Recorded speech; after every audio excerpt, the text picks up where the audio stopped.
आज की 50 ताज़ा सबसे बड़ी खबरों के लिए सबसे पहले चैनल को सब्सक्राइब कर लें। लोकसभा चुनाव को लेकर बिहार से सबसे बड़ी खबर आ रही है। बिहार के पूर्व उप मुख्यमंत्री और नेता प्रतिपक्ष तेजस्वी यादव ने पहले चरण की वोटिंग को लेकर भाजपा के दावा को हवाबाजी करार दिया है। तेजस्वी ने कहा है कि भाजपा की 400 वाली फिल्म पहले दिन फ्लॉप हो गई। उन्होंने कहा कि हम लोग चारों सीटों पर जीत रहे हैं। प्रधानमंत्री के वादे पानी पर लिखाई जैसे है, वे कोई वादा पूरा नहीं करते।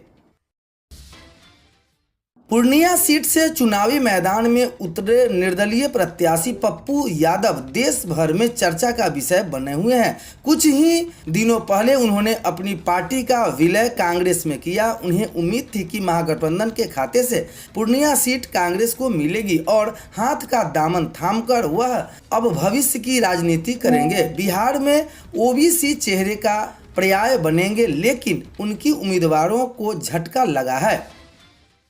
के पाठक ने बड़ी आदेश जारी कर दिया है। 8वीं पास बच्चों का 9वीं में नामांकन पर एक सप्ताह से बांका में बवाल मचा है। हर दिन बड़ी संख्या में बच्चे और उनके अभिभावक डीईओ कार्यालय की घेराबंदी कर रहे हैं। इसे देखते हुए डीईओ कुंदन कुमार ने 9वीं कक्षा के नामांकन में पंचायत की बाध्यता में ढीला कर अधिकार बीईओ को दे दिया है। हालांकि इससे बड़ी शर्त भी रखी है। लोकसभा चुनाव के पहले चरण में बिहार की 4 सीटों पर शुक्रवार को वोटिंग हुई। इस दौरान प्रथम चरण में वोटिंग प्रतिशत का जिस प्रकार का हाल रहा, इससे सभी प्रत्याशियों की धड़कनें बढ़ गई है। नवादा में वोटिंग 42% रहा, तो वही गया और औरंगाबाद में क्रमशः 52% और 50.02% रहा। बिहार के कटिहार में आज मुख्यमंत्री नीतीश कुमार काफी अलग अंदाज में नजर आए। उन्होंने लालू परिवार पर जमकर हमला बोला। यहां वह लालू यादव को लेकर व्यक्तिगत भी हो गए। उन्होंने मुसलमानों को भी संदेश दे दिया। उन्होंने कहा कि भाजपा के साथ हमारा नाता 1995 से ही है। उन्होंने कहा कि हम लोग मुसलमानों के लिए बहुत काम किए हैं। यूं ही बन रहा है तो दुर्घटना पर भी नियंत्रण हो जाएगा, फिर किसी की जान शायद ही जाए। 4 दिन पहले तेज गति से जाते ओवरलोडिंग ऑटो ने क्रेन से टकराकर मारी ठोकर, जिसमें 7 लोगों की मौत हो गई। इसके बाद भी क्षमता से अधिक यात्रियों को लेकर चलने का सिलसिला जारी रहा। बिहार की 40 लोकसभा सीटों में 29 सीटों ऐसी है जहां पिछले चुनाव में एक तरफा मतदान देखने को मिला था। इन 29 सीटों पर विजयी प्रत्याशी को अकेले आधे से अधिक यानी 50% से ज्यादा वोट मिले थे। बाकी सभी प्रत्याशियों का कुल वोट प्रतिशत मिलाकर भी विजयी प्रत्याशी से कम था। इसमें भाजपा के सर्वाधिक 14, जदयू को 10 और लोजपा के 5 सांसद शामिल हैं। राजधानी पटना के गुरु गोविंद सिंह समेत सिविल सर्जन के अधीन आने वाले सभी अस्पताल अगले सप्ताह से 7 दिन पेपरलेस इलाज की सुविधा शुरू होगी। एलएनजेपी अड्डा सुपर स्पेशलिस्ट हॉस्पिटल में जिले के डॉक्टरों के लिए आयोजित किए गए 2 दिवसीय प्रशिक्षण कार्यक्रम के समापन समारोह में यह जानकारी दी गई और इसको लेकर पैथोलॉजिस्ट, रेडियोलॉजिस्ट, फार्मासिस्ट व नर्सों की प्रशिक्षण दिया जा चुका है।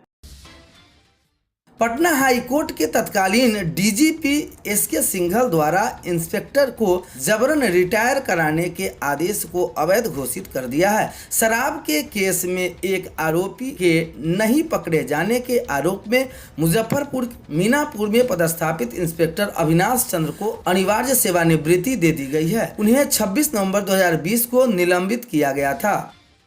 CJI D.Y.. चंद्रचूड़ ने नए आपराधिक न्याय कानूनों के लागू होने को समाज के लिए एक महत्वपूर्ण क्षण बताया है। वी.वाई. चंद्रचूड़ ने आईपीसी और सीआरपीसी और साक्ष्य अधिनियम एविडेंस एक्ट को नए कानून से बदलने की खूब तारीफ की है। सीजेआई ने कहा कि भारत अपनी आपराधिक न्याय प्रणाली में महत्वपूर्ण बदलाव के लिए तैयार है। खबर यूपी से आ रही है, जहां उत्तर प्रदेश माध्यमिक शिक्षा परिषद के 55 लाख से अधिक छात्र छात्राओं के इंतजार की घड़ी खत्म हो गई। यूपी बोर्ड ने दोपहर 2 बजे 10वीं व 12वीं की रिजल्ट घोषित कर दिया। इसी के साथ टॉपर की लिस्ट भी बोर्ड परिषद ने जारी कर दी। इसे गोरखपुर जिले के रामपुरवा खजनी की अंशिक ने 97.19% अंक हासिल किया है। उड़ीसा में नवीन पटनायक की बीजू जनता दल ने शनिवार को विधानसभा चुनाव के लिए प्रत्याशियों का नई लिस्ट जारी की। इस दौरान 9 सीटों पर बीजू जनता दल ने अपने प्रत्याशी उतारे हैं। वहीं पार्टी ने इस बार के चुनाव में 5 विधायकों के टिकट काट दिए गए हैं, जिसमें 3 पूर्व मंत्री भी शामिल हैं। इलेक्शन 2024 को लेकर केंद्रीय गृह मंत्री अमित शाह ने शनिवार को कहा कि जनता ने 2014 और 2019 के चुनाव में बीजेपी को पूर्ण बहुमत दिया और उन्होंने इसका इस्तेमाल आर्टिकल 370 को खत्म करने, राम मंदिर बनाने, CAA लागू करने और लोकसभा और राज्यसभाओं में महिलाओं को 33% आरक्षण देने के लिए किया। इस दौरान उन्होंने कांग्रेस पर जमकर हमला बोला।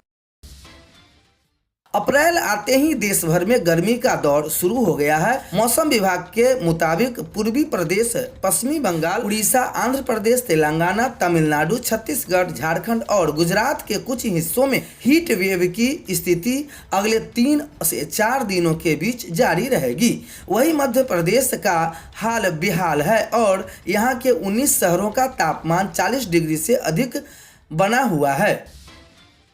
मंत्री नहीं बनाया तो चली गई विरोधी खेमे में। पूर्णिया में बीमा भारती पर बरसे नीतीश कुमार। मुख्यमंत्री नीतीश कुमार ने पूर्णिया में जनसभा को संबोधित करते हुए महागठबंधन की प्रत्याशी बीमा भारती को आड़े हाथों लिया। इस दौरान उन्होंने क्या कुछ कह दिया, आप जरूर सुने।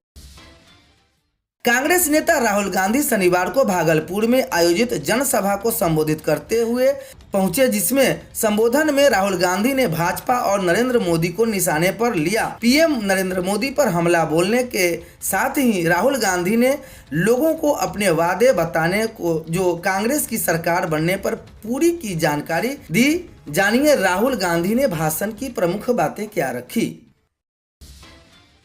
भागलपुर के सैंडिड कंपाउंड ग्राउंड में महागठबंधन की रैली शनिवार को आयोजित की गई। इस रैली को संबोधित करने कांग्रेस नेता राहुल गांधी आए। उनके साथ तेजस्वी यादव, मुकेश सहनी समेत महागठबंधन के अन्य प्रमुख नेता भी इस कार्यक्रम में शामिल रहे। राहुल गांधी के अलावा तेजस्वी यादव व मुकेश सहनी ने भी इस जनता को संबोधित किया। तेजस्वी यादव ने अपने भाषण के जरिए पीएम मोदी को निशाने पर लिया, जबकि मुकेश सहनी ने रोजगार और संविधान का जिक्र करके पीएम मोदी पर निशाना साधा।